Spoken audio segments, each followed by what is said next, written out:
وصلي وسلم على رسوله الكريم وعلى آله الطيبين الطاهرين وأصحابه الأكرمين أجمعين وعلى من تبعهم بإحسان إلى يوم الدين وما بعد. قال تعالى في شأن حبيبه الكريم: إن الله وملائكته يصلون على النبي يا أيها الذين آمنوا صلوا عليه وسلموا تسليما. اللهم صل على سيدنا محمد وعلى آل سيدنا محمد وآله وسلم. برادران عزیز، جیسے آپ سب سماعت فرما رہے تھے کہ ہم حضور پاک صلی اللہ علیہ وآلہ وسلم کی ولادت باسعادت کی خوشیوں کا اظہار کرتے ہوئے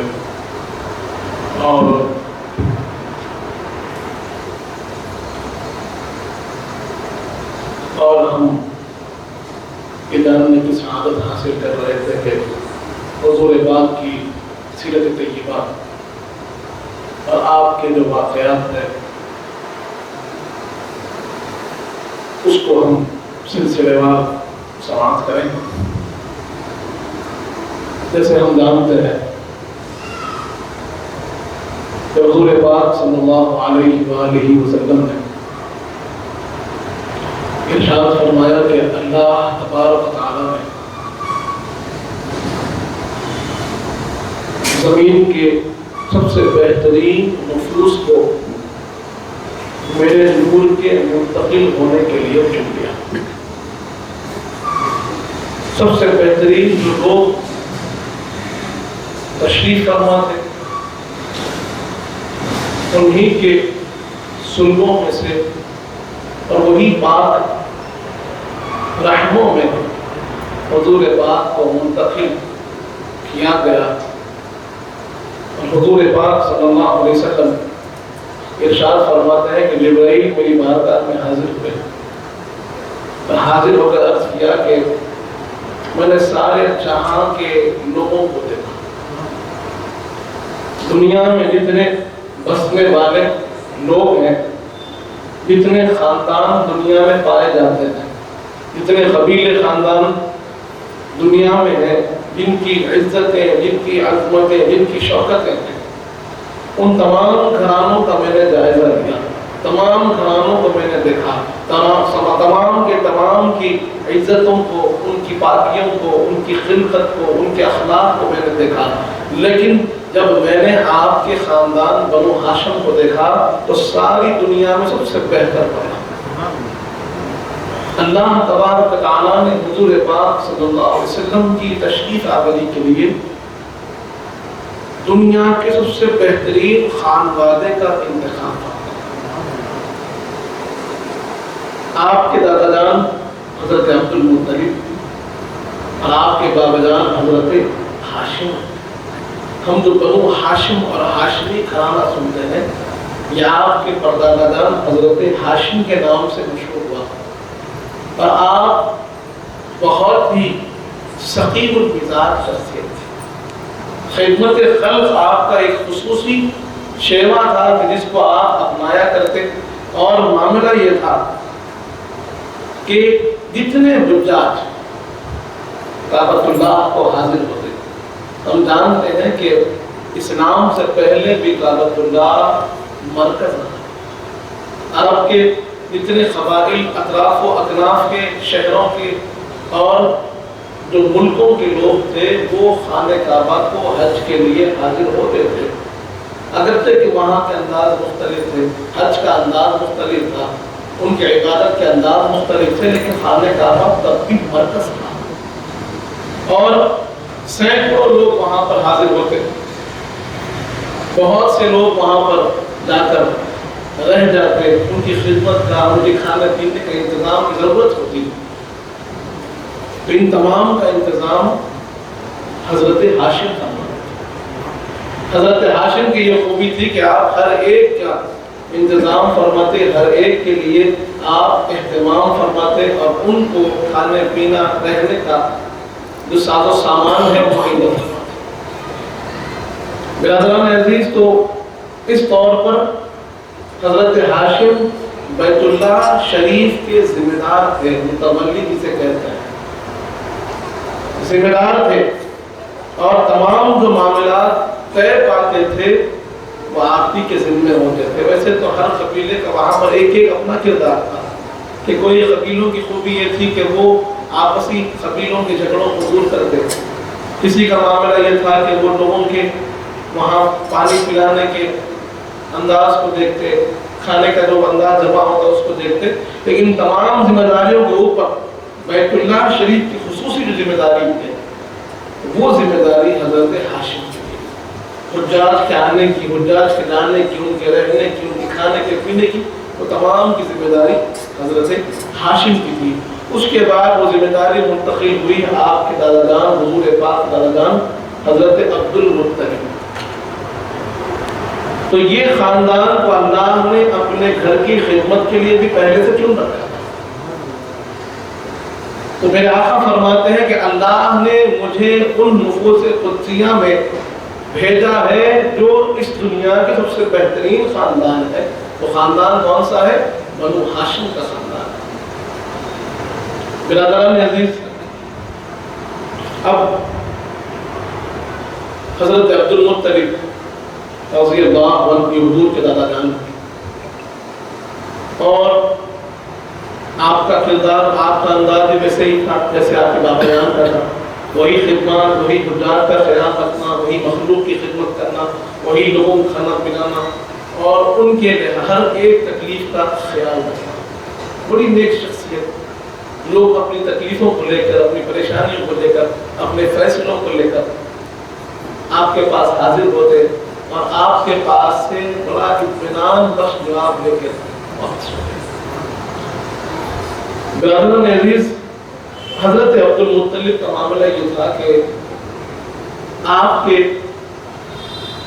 بچے ہو رہے تھے اور انتخاب ہوا، تو آپ نے اللہ کی بارگاہ میں نظر ماننے کے پروردگار، اگر میرے 10 بچے صحیح سلامت رہیں گے تو میں اپنے ایک بچے کو آپ کی راہ میں قربان کروں۔ اللہ کی بارگاہ میں آپ نے، کیونکہ دل میں زحمت تھی، دل کو جو ہے یہ درد محسوس ہو رہا تھا کہ اولاد چلی جا رہی ہے، تو آپ نے اتنی بڑی اللہ کی بارگاہ میں منت مانگی۔ اب اس کے بعد ہوا یہ کہ اللہ نے آپ کی دعا کو قبول کر لیا، اور دعا کی قبولیت کے بعد آپ کے 10 بچے الحمدللہ بالکل صحیح سلامت اس دنیا میں تشریف لائے۔ اب معاملہ یہ ہوا کہ ادھر اللہ نے دعا قبول کر لی، لیکن اب ایک بچے کی وہاں پر قربانی اللہ کی راہ میں دینی ہے، اب کس کی دے، کیا کرے؟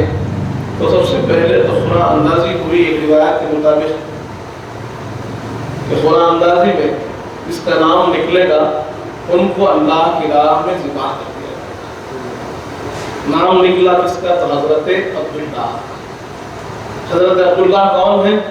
یہ حضور پاک صلی اللہ علیہ وآلہ وسلم کے والد گرامی ہیں، اور بچوں میں سب سے چہیتے بچے حضرت عبداللہ تھے۔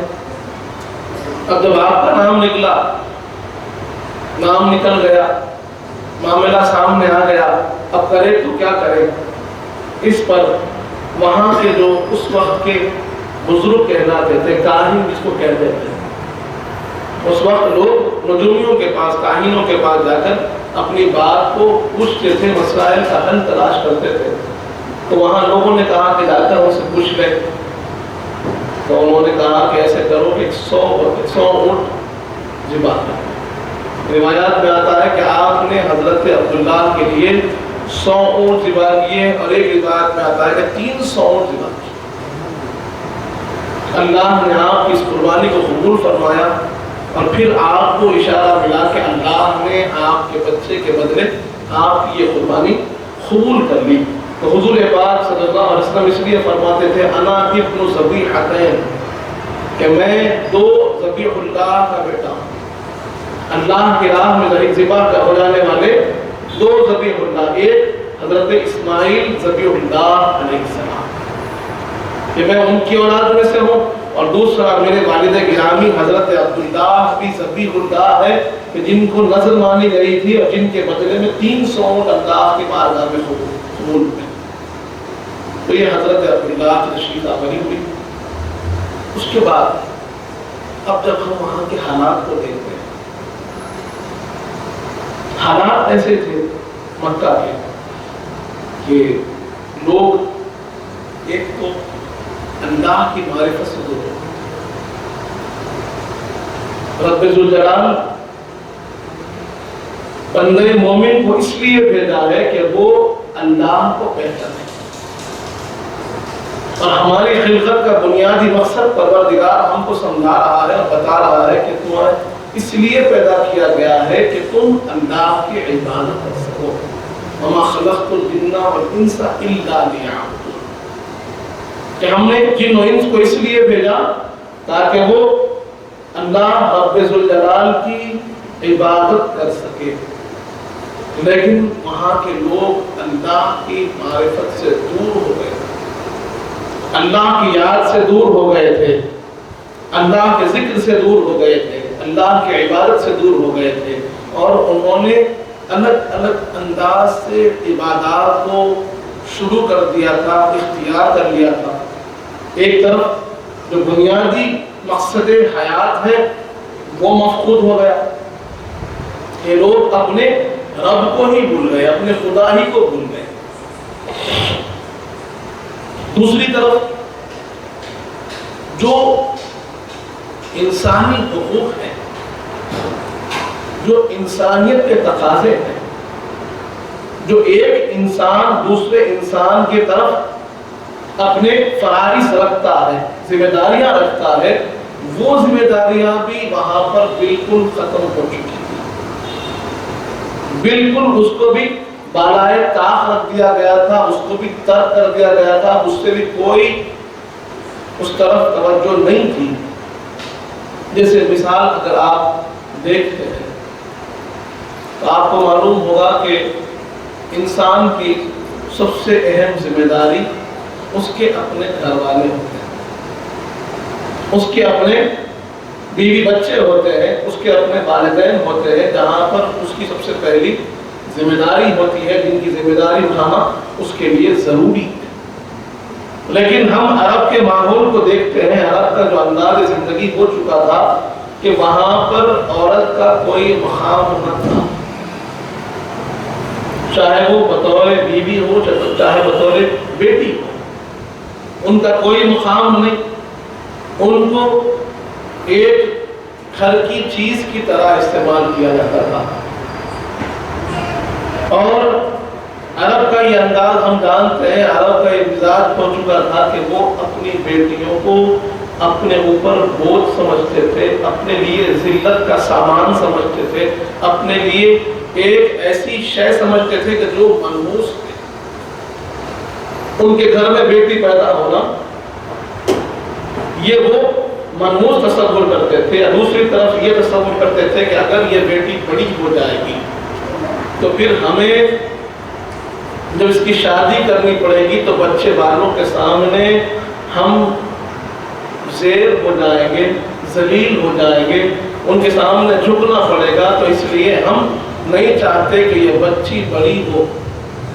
تو یہ جو فکر تھی کہ یعنی اپنے گھر والوں جو سب سے بنیادی آپ کا فریضہ ہے، سب سے بنیادی جو آپ کی ذمہ داری ہے حقوق العباد میں، وہ بھی وہاں پر بالکل مفقود اور ختم ہو چکے تھے. لوگ اپنے خود بچیوں کو زندہ دفن کر رہے تھے اور سمجھتے تھے کہ یہ ان کے لیے بڑی عزت کا کام ہے. ہو سکتا برادران عزیز، دوسری طرف ہم دیکھتے ہیں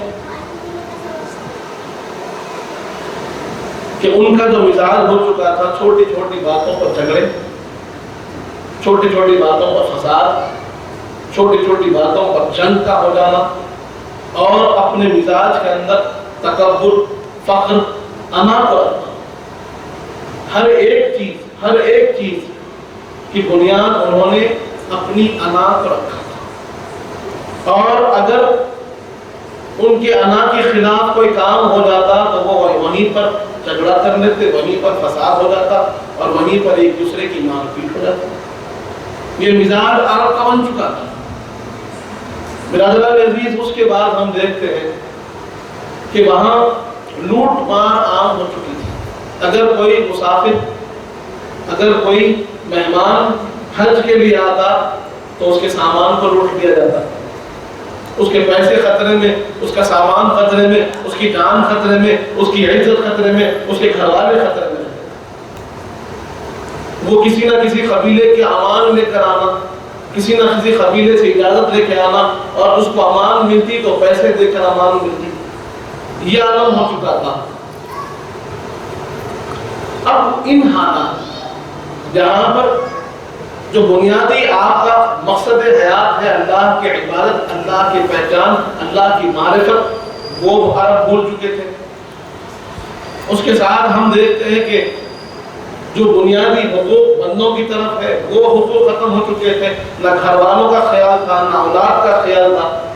اسی طرح اگر کوئی مہمان آئے تو اس کا خیال نہیں، نہ قبیلوں کا خیال تھا۔ بس جو اپنے دل کو اچھا دکھے، کسی کا مال اچھا دکھا، کسی کی چیز اچھی دکھی، قبضہ کرنا۔ اس طور پر ہم یہ کہہ سکتے ہیں کہ وہاں کے جو حالات ہیں بالکل مقرر ہو چکے تھے۔ ظلم و زیادتی عام ہو چکی تھی، تکلیف اور زحمت عام ہو چکی تھی۔ ہر ایک مشقت تکلیف کو محسوس کر رہا تھا۔ چند لوگ تھے جن کے پاس طاقت تھی، جن کے پاس دولت تھی، جن کے پاس قوت تھی، تو وہ ایک دوسروں کو دبا کر رکھے ہوئے تھے۔ نہ وہاں پر کوئی مساوات کی بات ہوتی تھی، انصاف کی بات ہوتی تھی، حق کی بات ہوتی تھی، سچ کی بات ہوتی تھی، امانت داری کی بات ہوتی تھی۔ کوئی یہ باتیں جو انسانی اقدار میں، انسانی اقدار میں، انسانی اوصاف کے اندر جو اہمیت رکھنے والی چیزیں تھیں، یہ تمام کی تمام چیزیں وہاں پر ختم ہو چکی تھی۔ یہ حالات تھے عرب کے۔ برادران عزیز، اب ان حالات میں ضرورت اس بات کی تھی کہ جہاں ظلم بہت بڑھ جائے، جہاں پر تکلیفیں عام ہو جائے، جہاں پر ہر چیز کو، ہر ایک کو تکلیف محسوس ہونے لگے، تو وہاں پر اللہ کے دو نظام ہیں۔ یا تو پروردگار عالم اپنا عذاب نازل کر دیتا ہے اور اس قوم کو ختم کر دیتا ہے، یا تو پھر ایک ایسے مصلح کو اللہ بھیجتا ہے، ایسی شخصیت کو، ایسی ذات کو وہاں پر مبعوث فرماتا ہے کہ جو ان کی اصلاح کرے، ان کا سدھار کرے، ان کو صحیح راستہ دکھائے اور ان کو صحیح راستے پر لے کر جائے۔ اب عرب اس مقام پر پہنچ چکے تھے کہ جہاں پر ان دونوں میں سے کوئی ایک چیز ان کے ساتھ ہونے والی تھی، اور اس کا ایک انداز ان کو دکھا بھی کہ جب ہم وہ واقعہ جانتے ہیں، مشہور واقعہ ہے کہ حضور پاک کی تشریف آوری سے پہلے کا واقعہ کہ ابرہہ کا لشکر جو بیت اللہ کی چڑھائی کے لیے آیا۔ ابرہہ ایک بہت بڑا بادشاہ تھا، بہت مشہور بادشاہ تھا، اور اس نے ایک گرجا گھر بنایا، کرسچن تھا، تو ایک گرجا گھر، ایک چرچ بنایا تھا لکڑی کا، اور اس کی خواہش یہ تھی کہ جیسے لوگ بیت اللہ شریف کو، کعبۃ اللہ کو آتے ہیں، ویسے لوگ اس گرجا گھر کو بھی آئیں، وہ تمام عیسائیوں کے لیے ایک مرکز بن جائے۔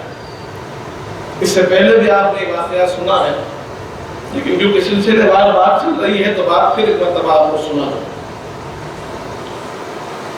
کہ اب ابرہہ کیونکہ بادشاہ تھا، بادشاہ وقت نے چاہا کہ ایک تاریخی چیز میں بھی بناؤں، اور اس گرجا گھر کو بنا کر اس نے سارے عیسائیوں کو دعوت دی کہ آپ یہاں پر آ کر سب کے سب مل کر عبادت کریں۔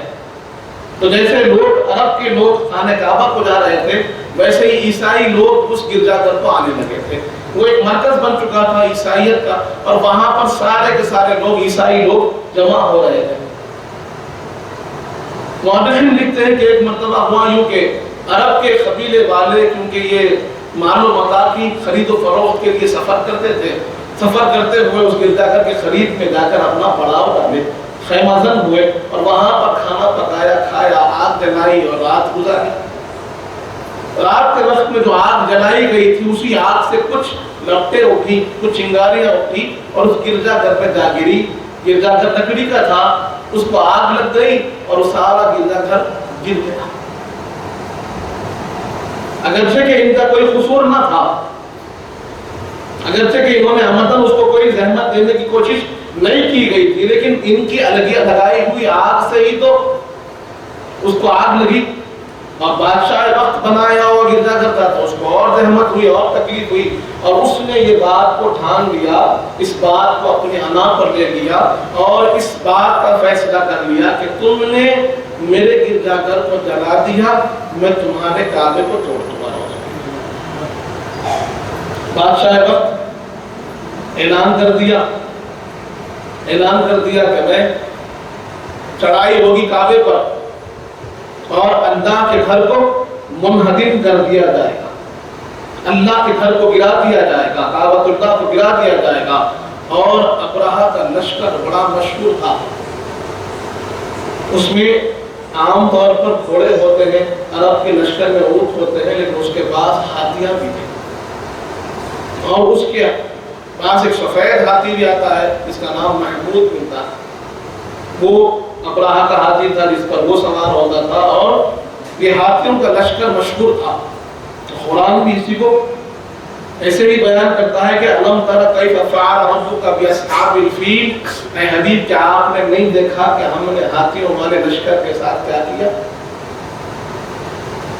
الم یجعل کیدہم فی تضلیل، کیا ہم نے ان کی اس گمراہی کو ذلت میں نہیں بدل دیا؟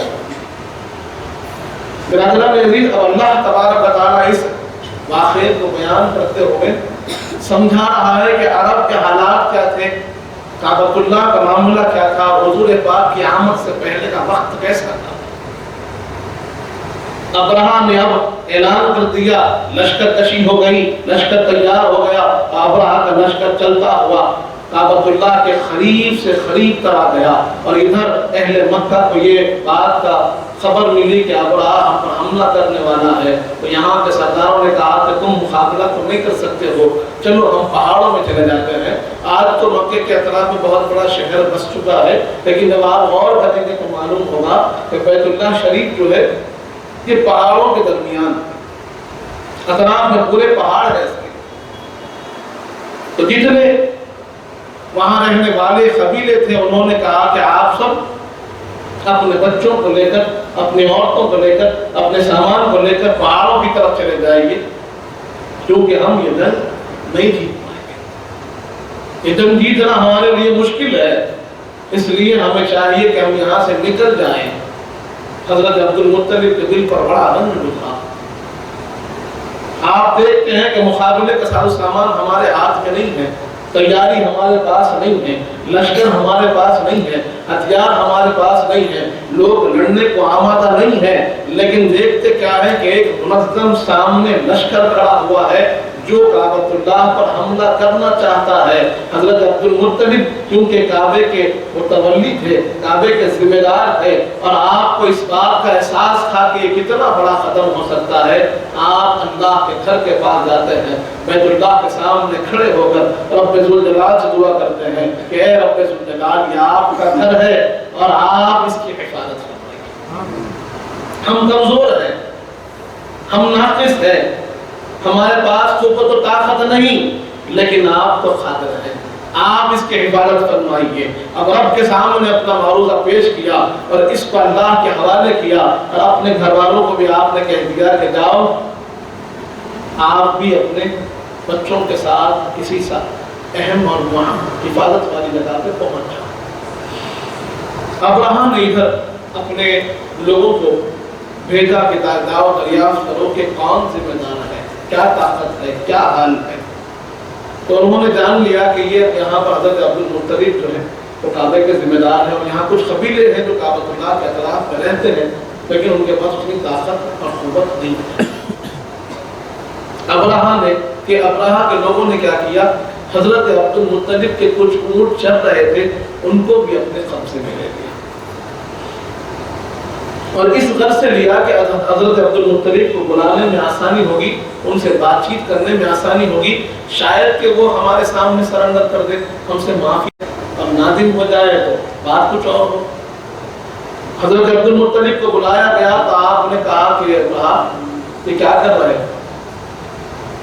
اپنے آپ کو ان چیزوں سے روکو، یہ اللہ کا گھر ہے۔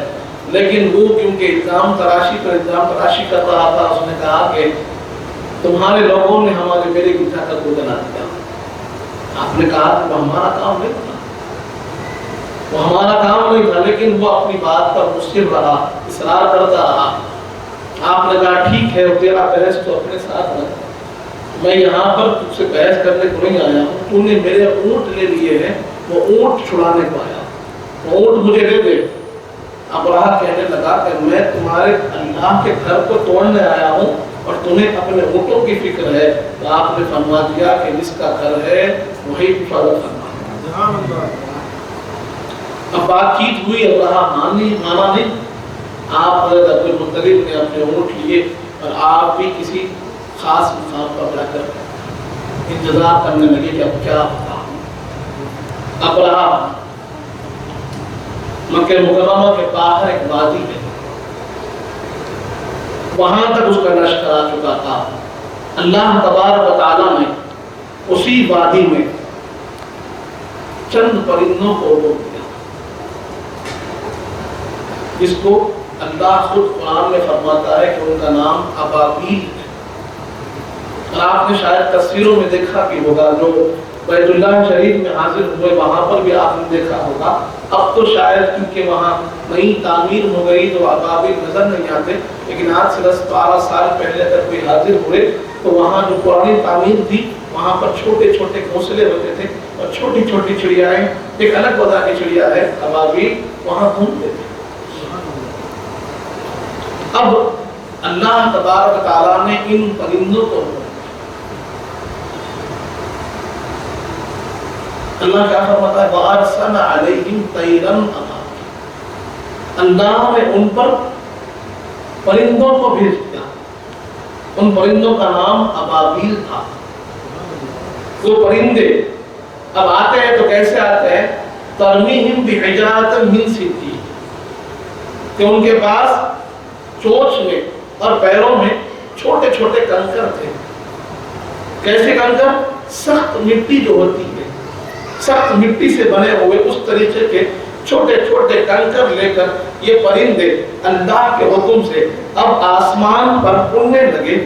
اور آپ سوچئے جس کے پاس ہاتھیوں کا لشکر ہو، گھوڑوں کا لشکر ہو، اونٹوں کا لشکر ہو، کیا وہ کبھی خوف کھائے گا کہ یہ چھوٹے چھوٹے پرندے میرے لشکر کا کچھ کر سکتے ہیں؟ کہ جہاں پر انسان سارے عاجز آ گئے، سارے کے سارے اہل مکہ پیچھے ہٹ گئے، وہاں پر تو اس کی انا، اس کا تکبر بہت بڑھ گیا تھا۔ اسے یہ خیال ہو گیا تھا کہ اب مجھے کون روکنے والا ہے، کون ہے جو مجھے پیچھے ہٹانے والا ہے۔ تو وہاں پر اللہ نے چھوٹے چھوٹے پرندوں کو بھیجا۔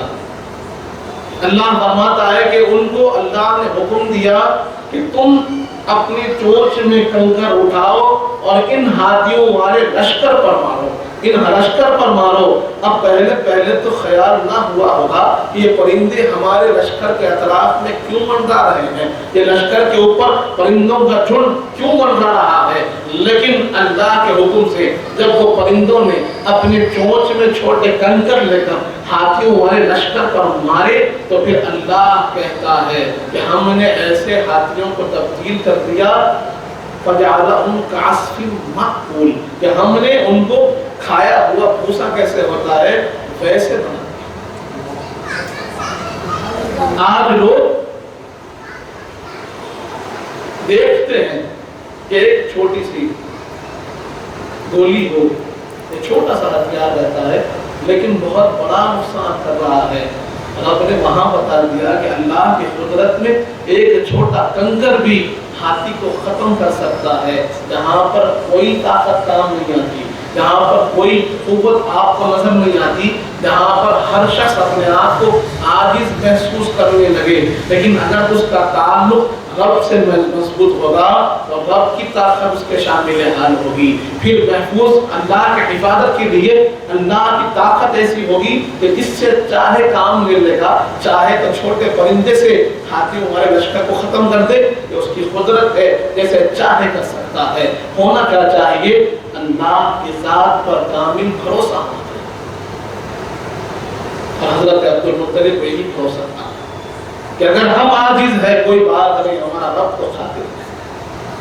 برادران عزیز، اللہ نے ایک مثال قائم کر دی لوگوں کو، ایک تو خانہ کعبہ کی عظمت بتا دیا کہ جو خانہ کعبہ کی طرف انگلی اٹھاتا ہے، اس کی طرف بری نگاہ دیکھ سے دیکھتا ہے یا پھر اس کی طرف غلط قدم چلتا ہے اور یہ ارادہ رکھتا ہے کہ اللہ کے گھر کو تباہ و تاراج کر دے، تو وہ اللہ کے گھر کو تباہ و تاراج نہیں کر سکتا، وہ اپنے آپ کو تباہ و تاراج کی طرف لے جا رہا ہے۔ اور اللہ کا گھر تو ہمیشہ تھا اور ہمیشہ رہے گا، مٹے گا تو اس کو مٹانے کا۔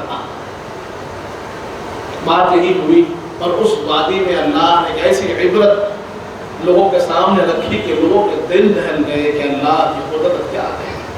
لیکن افسوس اس بات کا تھا کہ اللہ کی اس قدرت کو دیکھنے کے بعد بھی لوگوں نے اللہ پر ایمان نہیں لایا، اپنی گمراہی کو نہیں چھوڑا، اپنی خرابی کو نہیں چھوڑا، اپنی گمراہی میں ویسے ہی مبتلا چلتے رہے۔ برادران میں اس کے بعد بات یہ ہوئی کہ ادھر اللہ نے حضرت عبداللہ کی جان بھی بخش دی، قربانی قبول کر لی، اور حضرت عبداللہ اب مشرمہ پاتے ہوئے حضور پاک کے جو والد گرامی ہیں اب وہ بڑے ہونے لگے۔ بڑے ہونے کے ساتھ ساتھ جب آپ سن بلوغ کو پہنچے، شادی کے قابل ہو گئے، تو آپ فرماتے ہیں کہ میں نے پہاڑوں سے آواز سنی، السلام علیکم یا ابا محمد صلی اللہ علیہ وسلم۔ آپ کہتے ہیں میں تعجب میں ہو گیا کہ ایسی آواز سن رہا ہوں کہ کوئی بولنے والا، کوئی آواز دینے والا نظر نہیں آتا، لیکن مجھے آواز آتی تھی، مجھے سمجھ نہیں آیا۔ آپ فرماتے ہیں کیونکہ تجارت کا سلسلہ چلتا تھا، ایک مرتبہ آپ تجارت کے غرض سے یمن کی طرف چلے۔ یمن کے راستے میں وہاں پر ایک بہت مشہور خاتون تھی جو کاہنہ تھی، جن کا معاملہ یہ تھا کہ وہ نجومی تھی، کاہنہ تھی، آسمان کو دیکھ کے، ستاروں کو دیکھ کے لوگوں کے بارے میں بتایا کرتی تھی۔ آپ کی ملاقات اس کاہنہ سے ہوئی، اس نے آپ کو دیکھا، دیکھنے کے بعد اس نے خواہش ظاہر کی کہ اگر آپ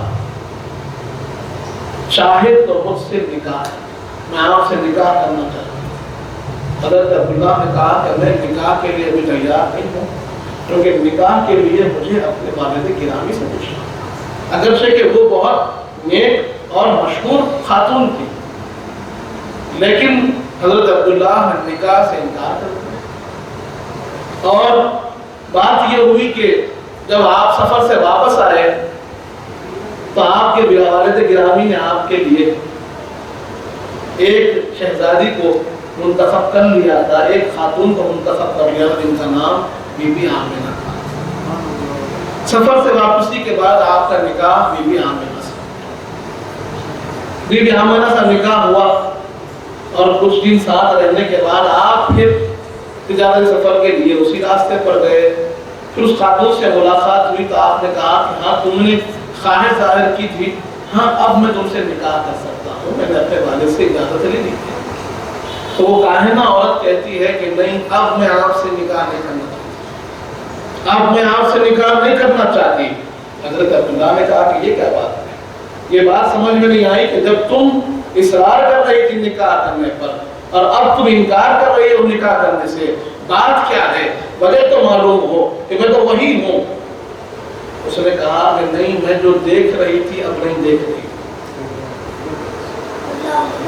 جو پہلے میں اس نور کو آپ کے پیشانی میں چمکتا ہوا دیکھ رہی تھی، تو ہماری کتابوں میں وہ بات لکھی ہوئی تھی، وہ علامتیں لکھی ہوئی تھی کہ نبی آخر الزمان جو تشریف لانے والے ہیں ان کی علامتیں کیا ہوگی، ان کے والد گرامی کی علامتیں کیا ہوگی، وہ تمام کی تمام چیزیں ہماری کتاب میں بتائی گئی ہے، لکھی ہوئی ہے، اور میں وہ علامتوں کو آپ میں پا رہی تھی، وہ نور کو آپ کی پیشانی میں چمکتا ہوا دیکھ رہی تھی، لیکن آج جب دیکھتی ہوں تو وہ نور آپ کی پیشانی میں چمک نہیں رہا ہے، اور میں اس بات سے یہ بھی کہہ سکتی ہوں کہ آپ کا نکاح ہو چکا ہے۔ آپ نے کہا ہاں تم نے سچ کہا، اور پھر وہ کاہنہ کہتی ہے کہ وہ نور آپ کے پشت سے منتقل ہو کے آپ کی زوجہ مطہرہ کے رحم اطہر میں پہنچ چکا ہے۔ میں چاہتی تھی کہ جب وہ نور تشریف لائے تو اس کی خدمت کا حق مجھے ملے، اس لیے میں آپ سے نکاح کرنا چاہتی تھی، لیکن اب وہ نور کی خدمت کوئی اور خاتون کرنے والی ہے، وہ مقام مرتبہ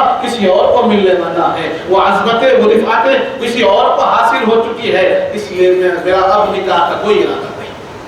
برادران عزیز، یہاں پر ایک بات ہم کو جاننی ہے کہ سابقہ امتوں کے لوگ حضور پاک صلی اللہ علیہ وسلم کے ایک ایک علامت کو جانتے تھے، چاہے وہ یہودی ہو چاہے وہ نصرانی ہو، وہ ہر ایک جو ان کی کتابیں پڑھنے والے تھے حضور پاک کی علامتوں کو جانتے تھے، حضور پاک کے تشریف آوری کے مقام کو جانتے تھے، حضور پاک کے رہنے کے مقام کو جانتے تھے، آپ کے انداز زندگی کو پہچانتے تھے، آپ کے والد گرامی کا انداز کیا ہوگا وہ علامتیں بھی جانتے تھے، لیکن ہوا کیا کہ انہوں نے سرکشی، اناد اور حسد کی وجہ سے آپ پر ایمان نہیں لایا۔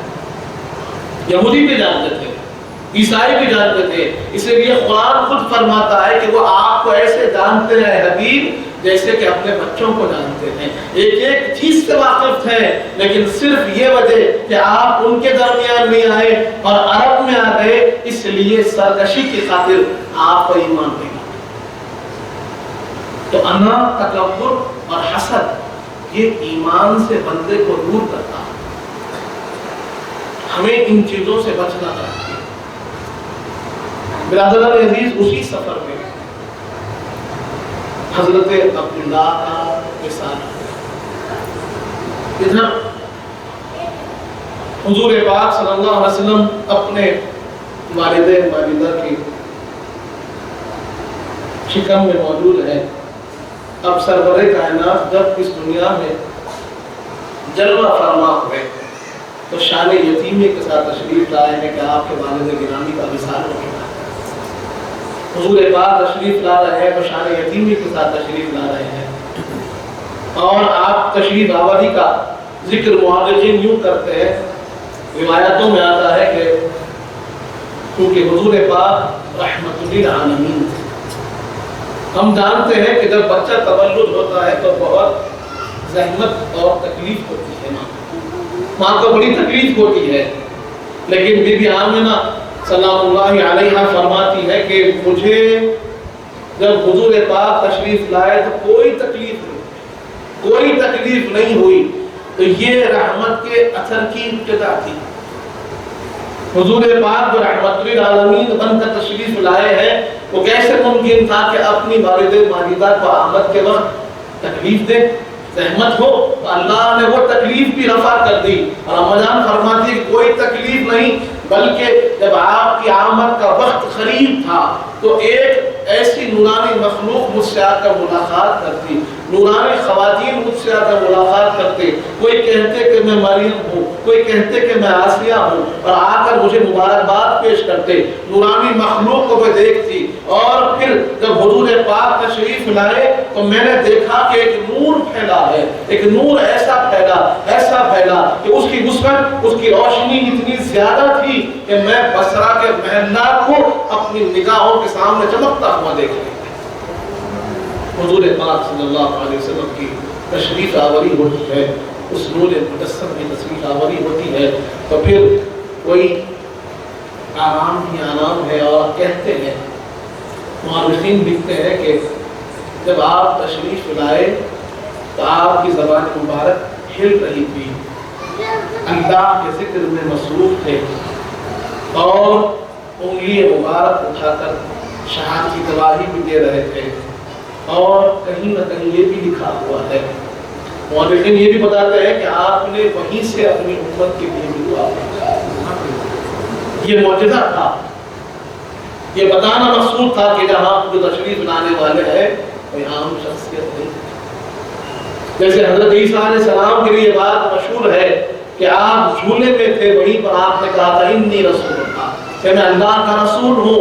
جھولے سے آپ نے بات کر کر لوگوں کو بتا دیا کہ تم مجھے کوئی معمولی شخص نہ سمجھو، میں اللہ کا رسول ہوں۔ ویسے ہی حضور پاک کی آمد نے لوگوں کو بتا دیا، لوگوں کو سمجھا دیا کہ آپ کی آمد کے یہ واقعات، یہ چرچا، یہ انداز بتا رہا ہے کوئی معمولی شخصیت تشریف نہیں لائی، کوئی اللہ کی خاص شخصیت تشریف لائی۔ اور اس کے بعد ہم جانتے ہیں کہ عرب کا طریقہ کیا تھا۔ عرب ایک طرف جہاں پر قبیلوں کی زندگی جیتے تھے، وہیں پر ان کے پاس ایک بنیادی وصف یہ تھا کہ وہ اپنی تہذیب کا بڑا خیال رکھتے تھے، اپنی زبان کا بڑا خیال رکھتے تھے، اپنا تمدن جو کلچر ان کا ہے اس کے لیے بڑی اہمیت رکھتے تھے، اس کو وہ خراب ختم ہونے نہیں دینا۔ وہ یہ کہتے تھے کہ نہیں، ہمارا کلچر ہمیشہ مضبوط ہونا چاہیے، ہماری تہذیب ہمیشہ باقی رہنی چاہیے، اور ہماری زبان ہمیشہ مضبوط رہنی چاہیے۔ اور اس لیے وہ اپنی فصاحت و بلاغت پر بڑی محنت بھی کرتے تھے اور اس پہ فخر بھی کرتے تھے۔ اب مکہ مکرمہ جیسے ہم جانتے ہیں کہ یہ ایک مرکز تھا، یہاں پر ہر جگہ کا شخص آتا تھا، ہر قسم کا آدمی آتا تھا، اور وہاں پر لوگ آ کر الگ الگ جگہ، الگ الگ انداز، الگ الگ جگہ کے لوگ، الگ الگ زبان کے لوگ وہاں آ کر ایک دوسرے سے ملاقات کرتے ہیں۔ جیسے اس کی مثال آپ نے دی ہے، جیسے ہمارا حیدرآباد ایک شہر، یہ سینٹر پوائنٹ ہے، یہاں پر آپ کو ہر قسم کا آدمی ملے گا، ہر شہر کا آدمی ملے گا، ہر زبان بولنے والا آدمی ملے گا، کیونکہ یہاں پر تجارت چلتی ہے، یہاں پر نوکریاں ملتی ہیں، یہاں پر ساز و سامان آتے اور بکتے ہیں۔ تو وہاں پر مکہ مکرمہ ویسا ایک مرکز تھا کہ تمام اطراف و اطراف کے تمام لوگ، اطراف کے لوگ وہاں پر حاضر ہوتے تھے، اپنا مال لے کر بیچتے تھے، کسی اور کا مال خرید کے جاتے تھے۔ پھر حج کا ایک معاملہ تھا، اس سلسلے میں لوگ آتے تھے۔ تو عرب یہ بات کو محسوس کیے، یہ بات غور کیے کہ یہاں جو باہر کے لوگ آ رہے ہیں، باہر کے لوگ جو آنے سے ہماری زبان کی فصاحت و بلاغت میں فرق آ رہا ہے، ہماری تہذیب ان کی تہذیب سے مل جا رہی ہے، اور ہماری جو تہذیب ہے عربی تہذیب وہ کہیں نہ کہیں تبدیل ہو جا رہی ہے۔ تو اس کو ہمیں بچانا ہوگا، ہماری زبان کی فصاحت اور بلاغت کو بچانا چاہیے، عرب کی تہذیب کو بچانا چاہیے۔ تو اس کے لیے انہوں نے کیا کیا، ایک طریقہ اپنایا کہ اپنے بچوں کو وہ اطراف و اکناف کے گاؤں کو بھیج کر، جو اطراف اکناف ان کے گاؤں تھے، کیونکہ گاؤں کے اندر زبان پختہ ہوتی ہے، وہاں کی تہذیب، وہاں کا تمدن ویسے ہی رہتا ہے، اس کے اندر ملاوٹ نہیں ہوتی، اختلاط نہیں ہوتا۔ انہوں نے کہا کہ اپنے بچوں کو کیا کرو، گاؤں میں بھیجو، تاکہ وہ صحیح عربی سیکھ سکے، فصیح عربی سیکھ سکے۔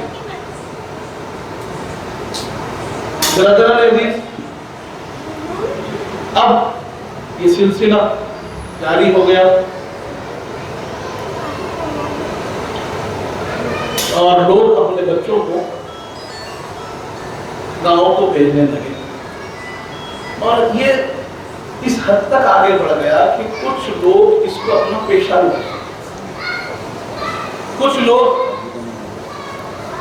پیشہ بنا لیے اور اپنے گھر چلانے کا ذریعہ بنا لیے، کہ جہاں جب کبھی بچے پیدا ہوتے وہ جاتے لاتے، ان کی خدمت کرتے، ان کو کھلاتے، ان کو پلاتے، ان کو سکھاتے، اور اس کے عوض میں وہ گھر والوں سے کچھ پیسے لیتے۔ تو ایسے ہی ایک قبیلہ تھا بنو کلب، بنو کلب کے اندر بنو سعد اس کا چھوٹا قبیلہ تھا جو یہی کام کرتے تھے، جو عرب کے جو سردار ہے قریش کے، ان کے پاس جاتے، ان کے پاس اگر بچہ پیدا ہوتا تو وہاں سے بچے لے کر وہ اپنے گھر لے جاتے، بچوں کو کھلاتے پلاتے، ان کو سکھاتے، اور اس کے بعد پھر اس کے عوض میں کچھ پیسے حاصل کرنا ہے۔ اور بنو سعد کے اندر جب حضور پاک تشریف لا لیے تو پھر یہ قافلہ بنو سعد سے نکلا، اور بنو سعد میں ایک خاتون تھی جن کا نام تھا بی بی حلیمہ سعدیہ۔ گھر کے حالات بڑے خستہ تھے، حالات کمزور تھے، خستہ تھے، اور غربت کا انداز نظر آتا تھا، اور بڑی امید سے وہ اس سفر میں شامل ہوئی تھی کہ اللہ ان کو کچھ برکت اور ان کے حالات کو سدھار دے۔ اسی غرض سے وہ نکلے ہیں اور ایک کمزور اونٹنی پر سفر شروع کیا۔ قافلہ چلنے لگا، اونٹنی بھی ساتھ چلنے لگی، تو قافلے والوں کو یہ شکایت رہی کہ حلیمہ تمہاری اونٹنی بڑی کمزور ہے اور قافلے کو اس کے لیے بار بار رکنا پڑ رہا ہے، بار بار زحمت ہو رہی ہے، اور قافلہ ناراضگی ظاہر کرنے لگا کہ سب کے اونٹ اچھے چل رہے ہیں، تمہارا اونٹ برابر نہیں چل رہا ہے۔ اب یہ بھی بیچاری کیا کرتی، اونٹ بھی کمزور تھے، یہ کوشش کر رہی تھی۔ اور اسی دوران جب مکہ مکرمہ پہنچے تو سواری کی کمزوری کے باعث یہ تھوڑا دیر سے پہنچنے کی وجہ سے ہوا یہ کہ جتنے امیروں کے بچے تھے، جتنے پیسے والوں کے بچے تھے، جو آنے والے دوسرے جو پہلے آ چکے تھے، لے لیے۔ ابھی بھی حلیمہ سعدیہ بعد میں حاضر ہوئی تو دیکھا کہ کوئی بچہ ہمارے لیے باقی نہ رہا۔ جس گھر پہ جاتے ہیں وہاں پر سے پہلے ہی کسی نے بچے کو لے لیا ہے۔ تھوڑا مایوس بھی ہو گئی، پریشان بھی ہو گئی کہ کیا کیا جائے، کیا ہوگا۔ کسی نے کہا کہ ایک شہزادے ہے، اگر تم چاہو تو وہاں جا کر بات کر سکتی ہو، کہ خالی ہاتھ جانے سے بہتر ہے کہ کچھ تو لے کر کچھ تو مل جائے گا، کچھ تو حاصل کر لو گے۔ اب اسی غرض سے کسی کے کہنے پر انہوں نے حضور پاک صلی اللہ علیہ وسلم کی بارگاہ میں حاضر ہوئے، اور حاضر ہو کر بی بی آمنہ سے انہوں نے معروضہ کیا کہ میں آپ کے بچے کی خدمت کرنا چاہتا ہوں۔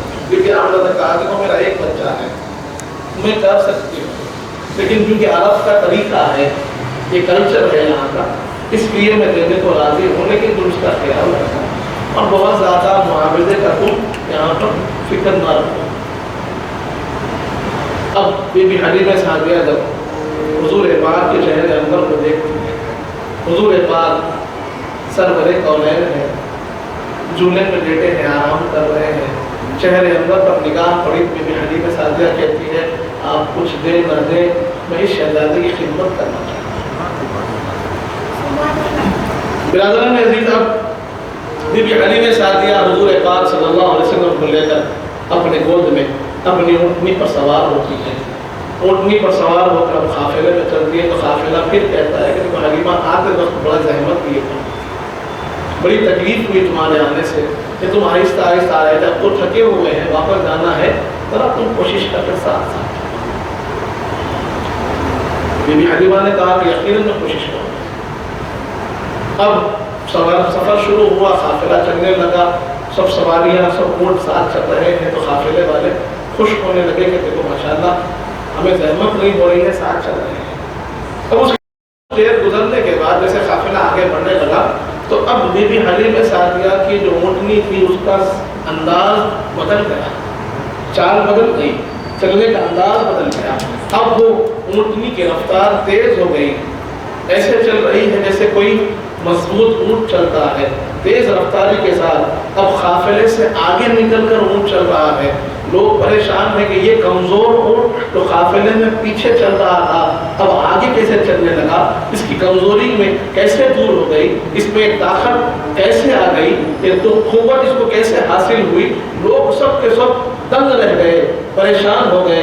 لیکن یاد رکھو یہاں پر وہ اونٹنی زبان حال سے سنا رہی تھی، اپنی حال سے بتا رہی تھی کہ طاقت جو ہوتی ہے اس کھانے پینے سے نہیں ہوتی، طاقت ہوتی ہے تو نسبت سے ہوتی ہے، طاقت ہوتی ہے تو اللہ کی محبت سے ہوتی ہے، اور مجھے وہ نسبت حاصل ہو گئی ہے، وہ طاقت مجھے مل گئی ہے، میں تمام طاقتوں کو عطا کرنے والی طاقت ہے. وہ نسبت جو حضور پاک کی ہے، جو ہر کمزوری کو دور کرتی ہے، ہر ناتوانی کو دور کرتی ہے، ہر خرابی کو دور کرتی ہے، ہر تاریکی، ہر ظلمت کو مٹانے والی نسبت مجھے مل گئی ہے. اور یہ وہ نسبت کا اثر ہے کہ میں آگے ہی آگے چل رہا ہوں.